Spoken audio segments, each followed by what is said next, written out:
Hi, Muneeb. Hi, how are you?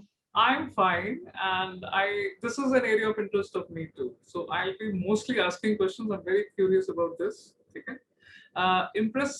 Resume was very impressive.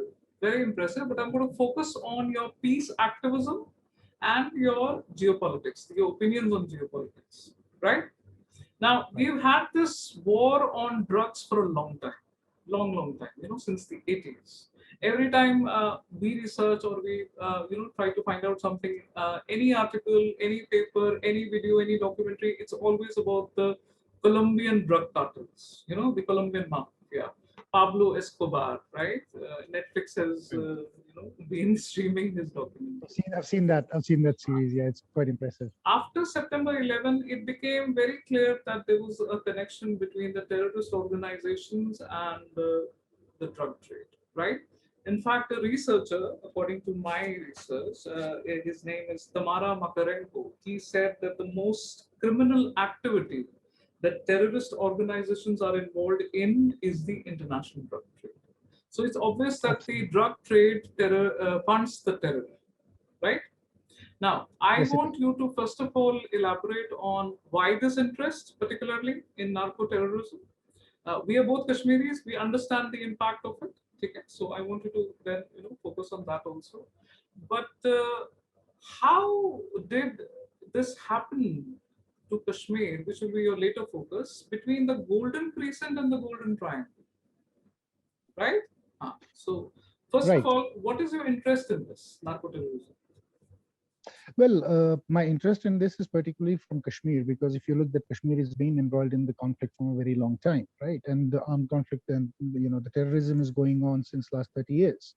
Now, despite government of India cracking down on multiple funds and multiple sources of funding to the extremist organizations, somewhere the ground is still brewing up. Somewhere, you still see recruitments, you still see weapons coming in, you still see the whole ecosystem still working, though they have taken a backstage since after 2018, but it's still thriving. We cannot say that it is dead or it's over, and we don't see it's going to get over. So narco since 2018, the halls, if you see Jammu and Kashmir police or the Indian army together, or different security agencies, the kind of the siege they have made, the kind of seizures they have made according to narcotics, has really, really impressed me, because it's a huge amount.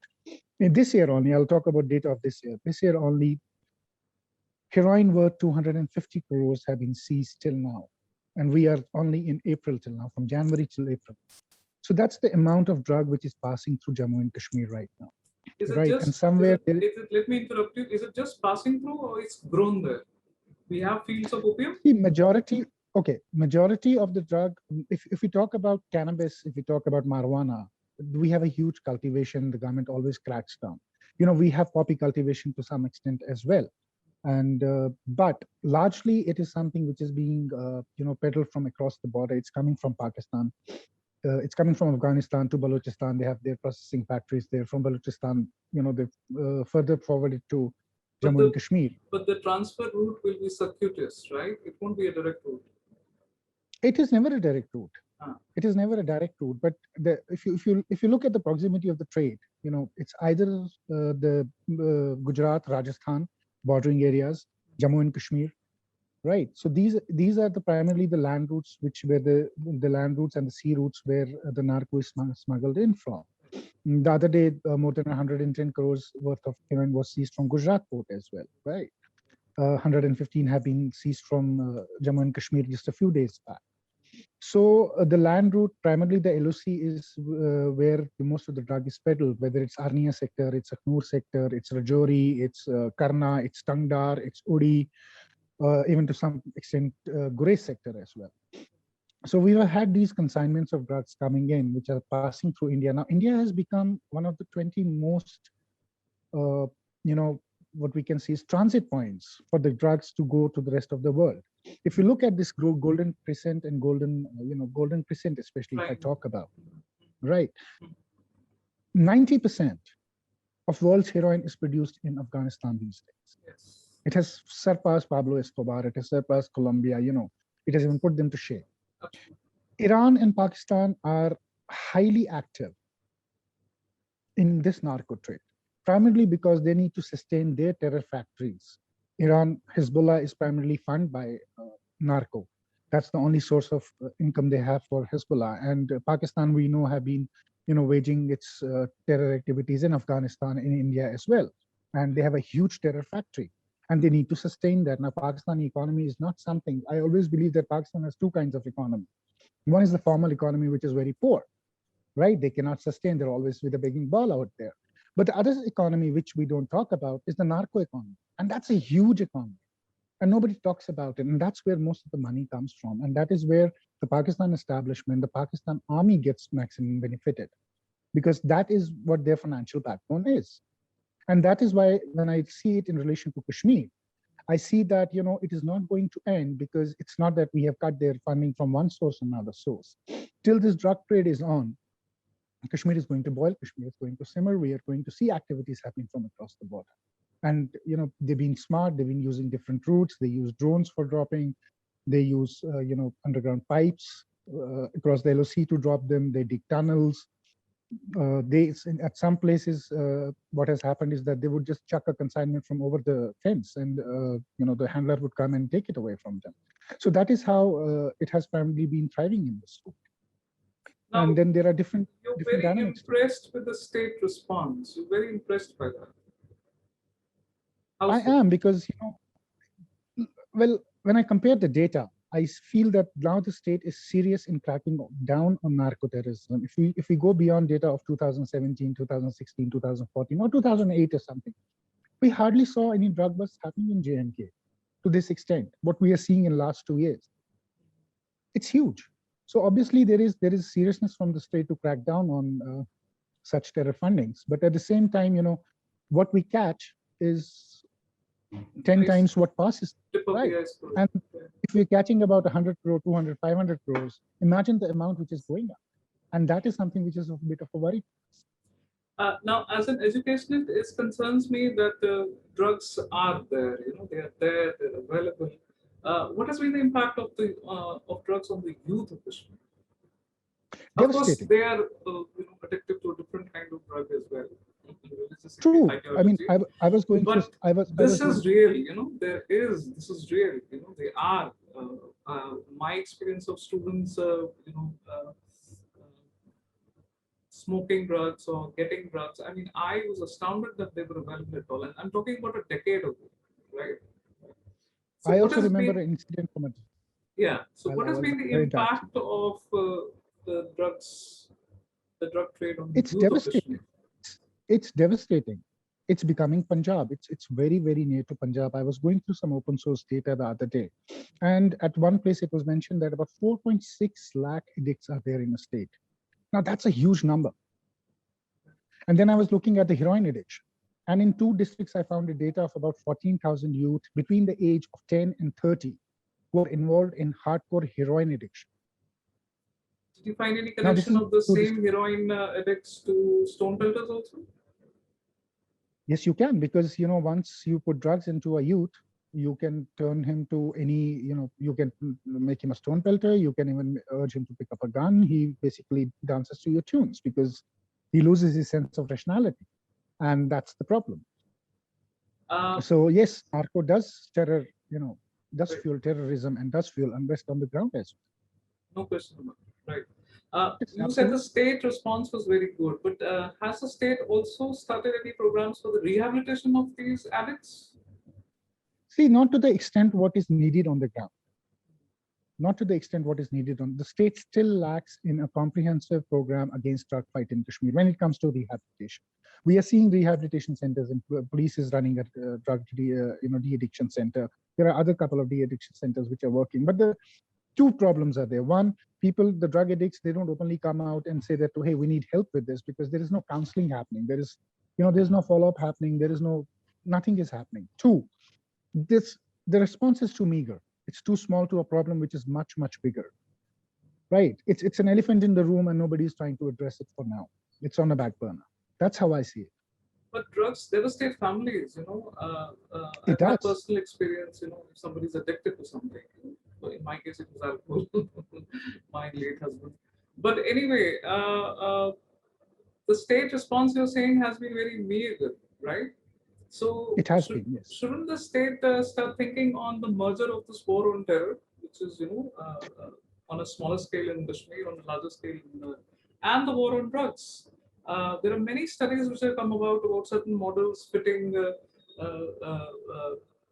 both wars, merger of the both wars, studying of organizations, their structure, their hierarchy, uh, similarities between these organizations, the mafia, drug trade, and the terror organization. So they found a lot of similarities also. Of course, there are dissimilarities also.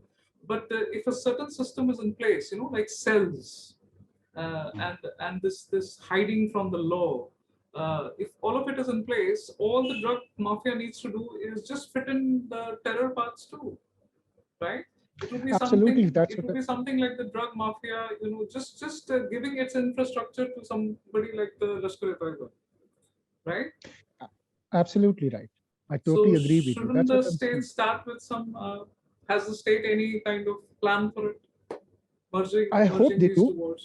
I hope they do. I think what they have realized in last 3 or 4 years, especially 2017 onwards, the first biggest drug bust was happened in 2017 in Baramulla when the LOC truck was caught. When it was bringing in garments, and about 65 CR worth of heroin was seized from him. Then we have seen busts happening with drugs as well as with cash and ammunition together. That has also happened. So I think uh, that is somewhere what we can foresee which will happen in some years. But I think right now the priority for the state would be to really, go after the mafia and try to reduce whatever is coming in, and clean the state of all the narco trade which is happening around from different areas of the state. I think that is where the focus is right now. First, to cut down the supplies, right, cut down the funding to whatever we can, and then maybe draw a comprehensive policy where we bring both of them together and on a long-term basis work on both of them. So that's how I see it, because right now the biggest challenge for us is the narco trade, because it is fueling terrorism all across the world. It is going to fuel terrorism in India as well, especially in Jammu and Kashmir. So In- cracking down on them is the big head. Interesting. You say that the biggest challenge is the narco trade. It's not religious ideology. It's not radical Islam or Islamism. I was reading data on Afghanistan the other day, and when Taliban initially came into power, the poppy cultivation actually went down. The Al Okay. Qaeda had actually, the Al Qaeda actually went ahead and cut down the poppy calculation till the Taliban came in, and what they did was, and this is something which I found is very hypocritic. It's a They said that paradox. It's a it's a paradox. huge paradox. You try to explain to them and you try to talk to people, and they say, oh well, we are not using it, but the world is using it. It's against war. It is jihad, and we are just taking jizya, which is 20% of the tax. Right. Okay. So they just levied a tax on it, calling it jizya, that we'll charge you 20% of whatever you're going to produce and you're going to sell. You just pay us our money, and we are happy looking the other way around, because for us it is not haram as long as you are not consuming it as a Muslim. It is not haram. But we know that Afghans are highly dependent on hashish and opiates. Yeah. Right? It has devastated their youngsters, their own country. And we are seeing the same pattern in Kashmir. I'm seeing youngsters increasingly in drugs. I met a boy the other day who had just been clean for now 3 months. He was in class third when he started doing drugs. 7 years. Children as young as 10 to Yeah. 20 in that I age know. bracket. You're seeing, and girls. It's not only Yeah. about the boys, it's about women folk. It's the girls as well. So it's eating the society from within. But then again, knowing the Kashmir's nuances and the Kashmiri society's nuances, nobody comes in open and tries to accept the fall. But it's all hush hush under the cover, and they just wish that the monster is gonna go away. Unfortunately, that's not going to In happen. fact, the Intifada factory spins it. If you put it out there, like you're talking about it, the Intifada factory is going to spin it and say, see, actually, the conflict has brought so much stress. The Indian army is oppressing them, and that's why they are turning to that. This is a spin that will But that come. It will eventually come from the Intifada factory. It might already be out there. absolutely, It might already be out it already is. It's there, a right? very popular narrative they have spun around, and it is because of this and it is because of that. But the point is, whatever it is because of, is it the right thing to do? The Infidada factory can say anything they want to say, but they are also part of the problem, and we know that. The fuel on these things, it's fuel for them. They use the same narrative to further fuel the conflict and take it forward. They have never tried to say, okay, this is bad for Kashmir, bad for the Kashmiris. Let's stop it, or let's stand against it. They're not going to stand away from it. They're conveniently going to look away because somewhere there are a lot of conflict entrepreneurs which are involved. And, Conflict entrepreneur. I remember you coined the word yeah, conflict entrepreneurs. Yes, and I'm using it a lot. Yes, yes. So is it so easily available on the streets of Srinagar and Anantnag and other districts? It's so easily available. see, it was very easily available, but the police has cracked down onto it. So there is some difficulty sourcing drugs as of now from the streets of Kashmir. But yeah, as compared to other states, I would say in Kashmir, it's very easily sourced. Very easily. That's worrisome. It's really worrisome. It's really worrisome. Okay, Muneeb, I wanted to refer to Arif Jamal's book, Transnational Jihad, but I think we'll still have to keep it for some other day because unless he starts connecting it to the narco trade and all. Now, narco-terrorism usually means car bombs, right? Assassinations, kidnappings. Okay? We haven't seen something like that in Kashmir. How is ours different? How is our narco-terrorism different? Because see basically the definition for narco-terrorism is it is attempts of narco traffickers. The traffickers, they want to influence the policies of a government, isn't it, or a society, and they use violence and intimidation. Okay? So that is why they also hinder the anti-drug, counter enforcement, we have a counter-insurgency, but counter, drug trade and everything, they hinder it also. But their main aim is to influence the government and its politics, right? How does this figure in Kashmir? What kind of a mafia wants to come to power so that they can influence the government? Because that's the basic definition of narco-terrorism. That was the basic definition of narco-terrorism till it fell into the hands of political terrorism, I would call it, and actual terrorism. And if you look at it, it's still used to wage a war against the government, to wage a war against the country, right? So the basic idea is to wage a war, collect funds, and go ahead. And Kashmir is a very low intensity conflict in terms of violence when it comes, right? The violence has always been of low intensity. And the majority of the narco is being used to keep that low intensity violence to keep going and not to break down completely. Because breakdown of violence in Kashmir means true start of a true era, and then it will be very difficult. So they need to sustain this violence. They need to keep this pot boiling, and they need to keep the market open. They're gonna do it. They say that September 11 changed everything. September 11 actually brought the focus on terror organizations, and then slowly, as investigations started and cases started, they saw the connection between the drug trade and the terror organizations. Absolutely, it's very smart. It's not only about cash. If you study narco, you see that it's dealt with gold, it's dealt with arms, it's dealt with Bitcoin. At many places, it's Bitcoin which is used, to funnel back the funds which has been used by the narco-terror by supplying narcotics. In Europe, it is happening. In Africa, to some places, it is happening. Rest of the world, it is happening. We have banned Bitcoin because of the same reason. I suppose our primary concern is the funding source of, linking narco with terror, and Bitcoin funding is the main problem with that. So that is where they use different modus operandi when it comes to these things, and it's very surprising. And every time you see something, you think you've gotten onto something new. They have found a new strategy and a new way to sell their products and bring back the money in different ways.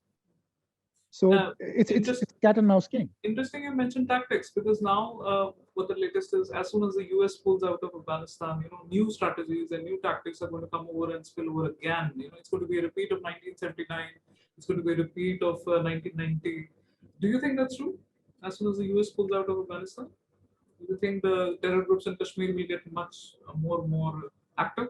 See, there is one significance which US withdrawal will do.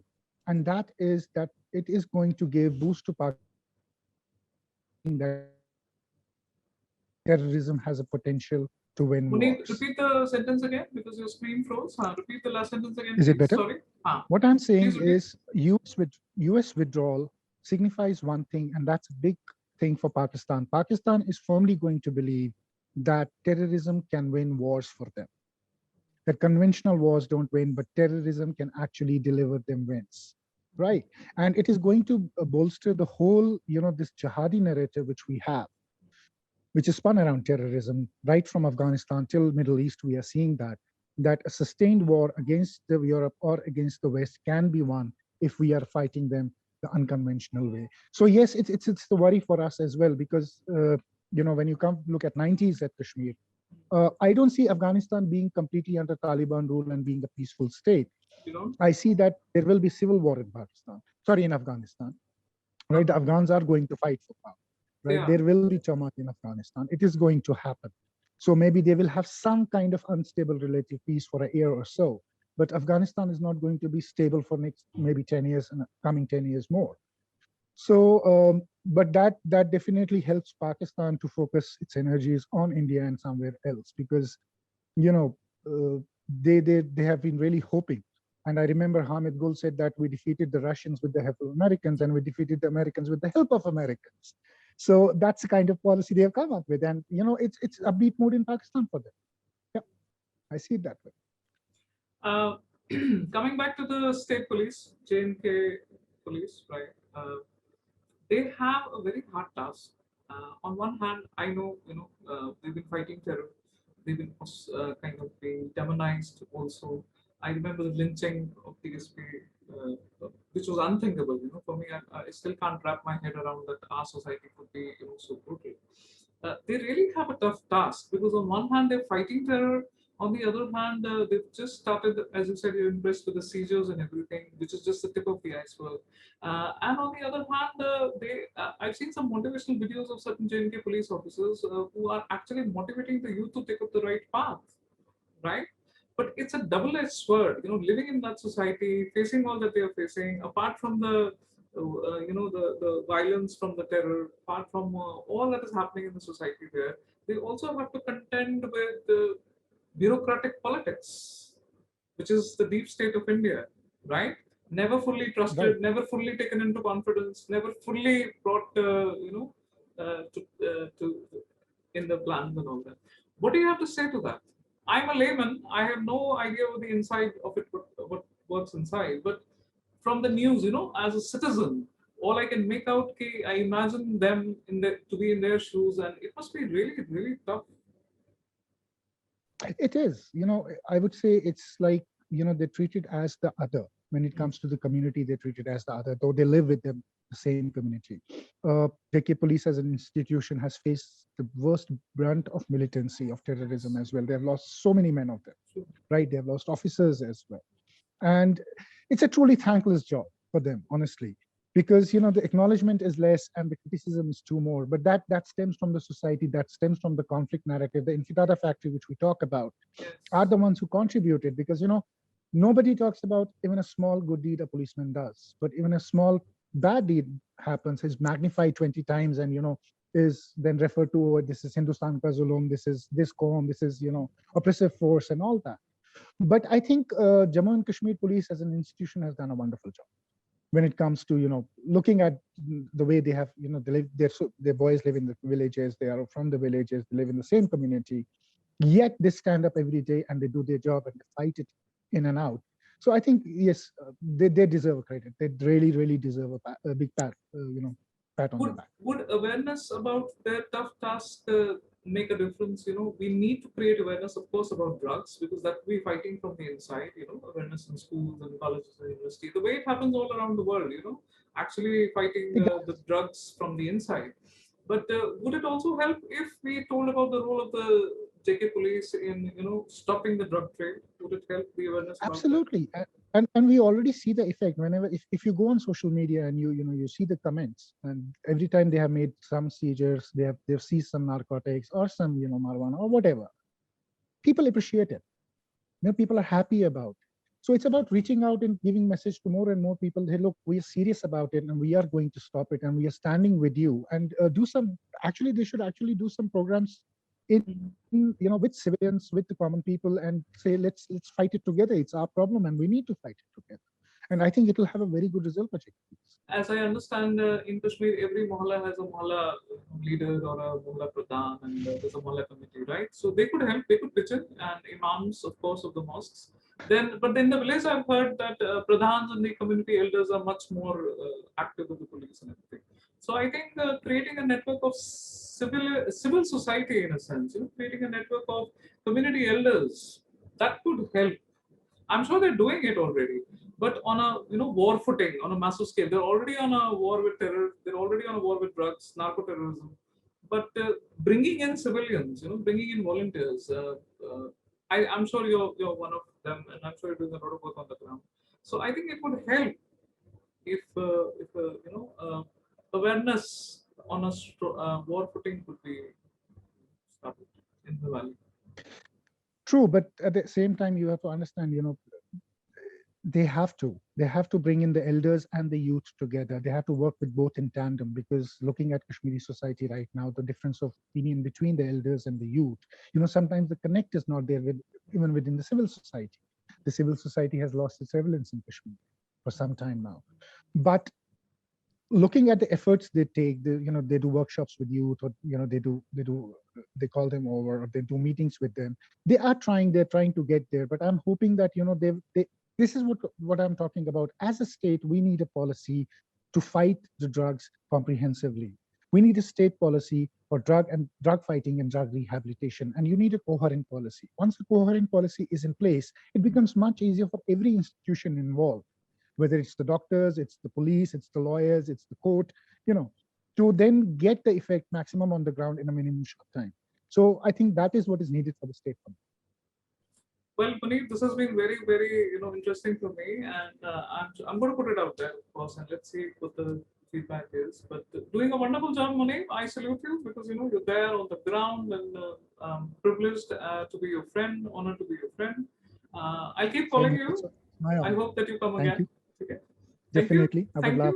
Thank you so for much. your insights. Thank you. Thank you. You too. Thank you. Bye-bye.